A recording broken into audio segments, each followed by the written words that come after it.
Hey, shalom, shalom, Shabbat shalom, everybody. Hey, y'all want to see something cool? Let me show you. See that word right there? What does that say? That says thou, right? Can y'all hear me? It says thou, right? Does that sound familiar? Does that word, that old English word, does that sound familiar? Thou, like Aleph and thou.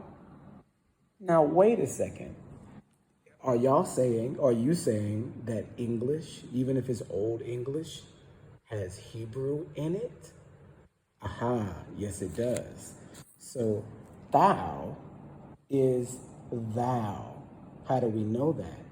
Because thou in English, and I'm going to come back to this, because thou in English, in the old English, means you, right? It means you, right?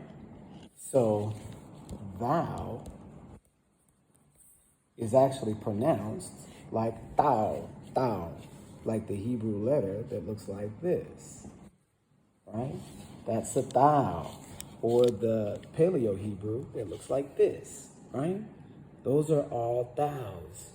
What does it mean though? What does it mean? So thou means you. So if you put a thou in front of a Hebrew word, what does that mean? It means you, right? This is how you know all languages started from the same place, because even English has Hebrew words in it, or Hebrew concepts, Hebrew function, syntax. All of those things are the same for every language. So thou equals you, and thou. It's the same word. So let's try that. So if you have a Hebrew word, let's say this Hebrew word, and I'm about to write it backwards. This Hebrew word is halak, right? So if you put that thou in front of it, and I'm about to write it crazy right here too. The hay drops off because the hay is a weak letter. And then you have talak.